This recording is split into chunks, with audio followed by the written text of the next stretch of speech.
वायुन और निको को अपसेट देख करके हिदी वहाँ पर आती है और उनसे पूछती है क्या उन दोनों के बीच में कोई ऐसी बात हुई है जिसे लेकर के वो लोग परेशान हैं, क्या उन्होंने झगड़ा किया है। जिस पर वायुन कहती है झगड़ा करने की बात ही नहीं है, सारी चीज़ें ख़राब करती है निको ने। अभी अभी तो काफ़ी स्ट्रगल करने के बाद मुझे एक अच्छी जॉब मिली थी और निको की मेहरबानी की वजह से वो जॉब भी मेरे हाथों से जा चुकी है। और अंदर रूम में चली जाती है। प्राच गुस्सा निकालते हुए रामिन से कहता है कि वायुन के बॉयफ्रेंड ने उसके साथ अच्छा नहीं किया। ज़रा सी बात को लेकर के उसका बॉयफ्रेंड निको इतनी बुरी तरीके से हाइपर हो गया और उसे इतनी बुरी तरीके से मार दिया। जिस पर रामिन कहता है क्या कह रहे हो, बॉयफ्रेंड? तुम्हें कैसे मालूम कि वो उसका बॉयफ्रेंड है, क्या श्योरिटी है? जिस पर प्राच कहता है एक्चुअली मार मुझे पड़ी है ना, और जिस हिसाब से मुझे मार पड़ी है उस हिसाब से मुझे लग रहा है कि वो वायुन को कितना ज़्यादा लाइक करता है। रामिन अपसेट हो जाता है और सोचने लगता है क्या सच में वो उसका बॉयफ्रेंड है। इधर निको काफ़ी परेशान था, इसी वजह से वो हिदी से बात करता है। हिदी क्या तुम मेरी मदद करोगी? एक काम करो, तुम प्लीज़ रामिन का कॉन्टैक्ट नंबर वायुन के फ़ोन से निकाल सकती हो। और इसी वजह से आधी रात गई हिदी वायुन के रूम में आती है और रामिन का कॉन्टैक्ट नंबर निकालती है, उसकी चोरी पकड़ी न जाए। इसी वजह से वो झूठ बोल देती है एक्चुअली वायुन मैं तो यहाँ पर आई थी ये देखने के लिए कि तुम्हारी तबीयत ठीक तो है ना, और तुम्हें स्पेशली गुड नाइट बोलने के लिए आई थी, अच्छे से सोना, गुड नाइट बोल करके वहाँ से चली जाती है। नेक्स्ट मॉर्निंग हिदी निको से मिलती है और उसे रामिन का कॉन्टैक्ट नंबर देते हुए कहती है बहुत मुश्किल वाला काम तुमने दिया था, लेकिन फिर भी तुम्हारे लिए तो इतना मैं कर ही सकती हूँ, वैसे तुमने कॉन्टैक्ट नंबर क्यों मांगा?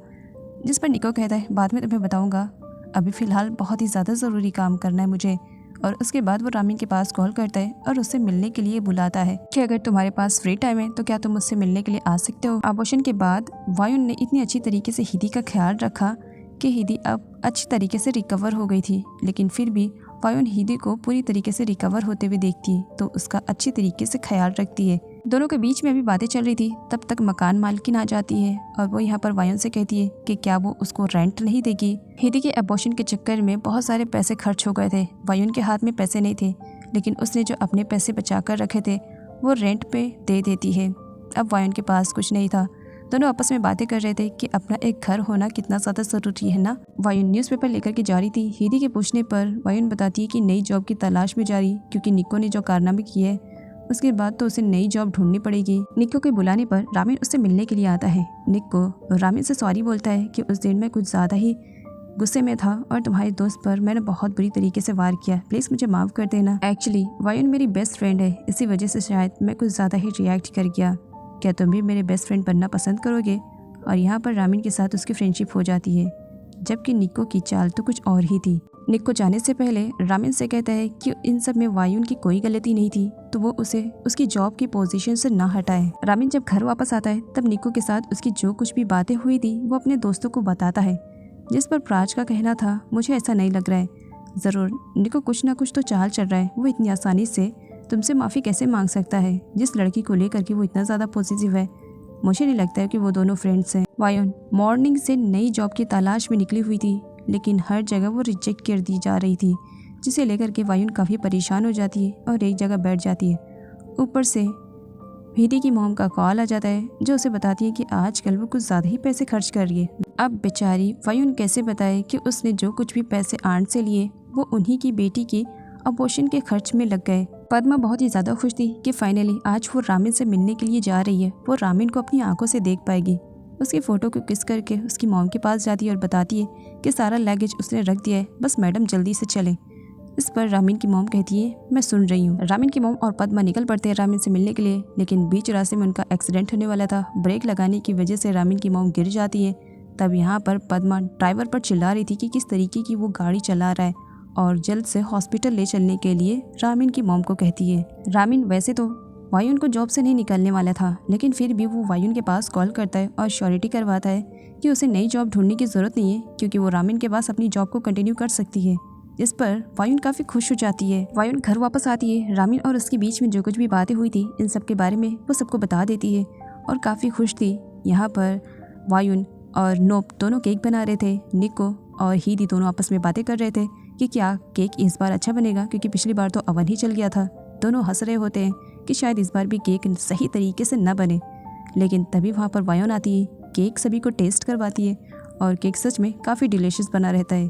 रामिन वायुन के ही बारे में सोच रही थी कि किस तरीके से उसने निको का हाथ पकड़ा हुआ था और उसे समझा रही थी, तो उसे उस वक्त जेलसी फील हो रही थी।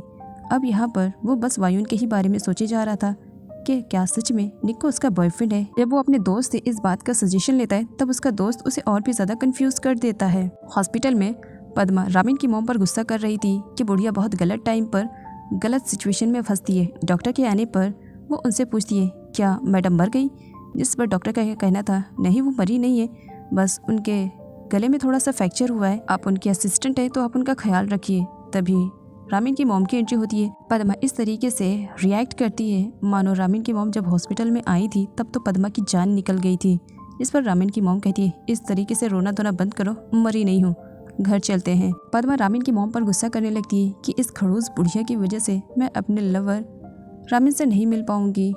आगे दिखाया जाता है रामिन के बुलाने पर वायुन उससे रेस्टोरेंट में मिलने के लिए आती है, जहाँ पर निको के बिहाफ में वो रामिन से सॉरी बोलती है। तब रामिन का कहना था सॉरी बोलने की ज़रूरत नहीं है, इसमें तुम्हारी कोई गलती नहीं है, और शायद मैं भी उस वक्त होता तो ऐसा ही कुछ करता जैसा कि निको ने किया। अब तुम मेरी जॉब को कंटिन्यू करियो, तो अभी मुझे कंट्री घुमाना बाकी है। हेदी और निको एक साथ बैठे हुए थे। हेदी निको से कहती है वायुन को उसकी जॉब दोबारा मिली, क्या इसमें तुम्हारा हाथ है? निको कहता है इसके बारे में तो मैं नहीं जानता हूँ। हेदी रामिन के नंबर के बारे में पूछती है। निको बताता है कि मैंने रामिन का नंबर इस वजह से लिया था ताकि मैं उससे सॉरी बोल सकूँ, जो कि मैंने कर दिया, शायद इसी वजह से सिचुएशन सही हो गई। आगे निको वायुन के आने का इंतज़ार कर रहा था क्योंकि दोनों ने मिलने का डिसाइड किया था, लेकिन वायुन नहीं आती है। काफ़ी देर तक निको इंतज़ार करता है क्योंकि वायुन रामिन के साथ बिजी थी, उसे बहुत सारी प्लेस को घुमाने में, और बहुत सारी प्लेसेस की इन्फॉर्मेशन भी वो रामिन को दे रही थी, और रामिन की नज़रें तो वायुन से हटने के लिए तैयार नहीं थी। बाहर आने पर वायुन रामिन से कहती है कि क्या उसे समझ में आया जो कुछ भी वायुन ने बताया। रामिन कहता है कि हाँ मुझे अच्छी तरीके से समझ में आया, और समझाने वाली जब तुम हो तब तो और अच्छी तरीके से समझ में आ रहा है। और वो यहाँ पर वायुन को पैसे देता है। वायुन पैसे पा करके काफ़ी खुश थी और उसे अपने बैग में रख लेती है। आगे चल करके रामिन को एक ऐसी लड़की दिखती है जिसका ब्रेकअप हुआ था। ब्रेकअप की वजह से वो बहुत बुरी तरीके से रोती है और उसका पूरा मेकअप एक हो जाता है।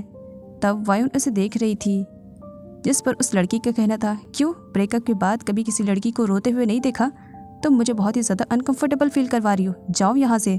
और वो इतने ज़्यादा गुस्से में रहती है कि वो सुसाइड करने पर तुल जाती है। तब वायुन उसे संभालती है कि इतनी बड़ी गलती मत करो, लाइफ बहुत छोटी है, उसे खुल कर के जियो। और ये लड़की तो उल्टा वायुन के बैग को ही पानी में फेंक देती है जिसमें पैसे थे।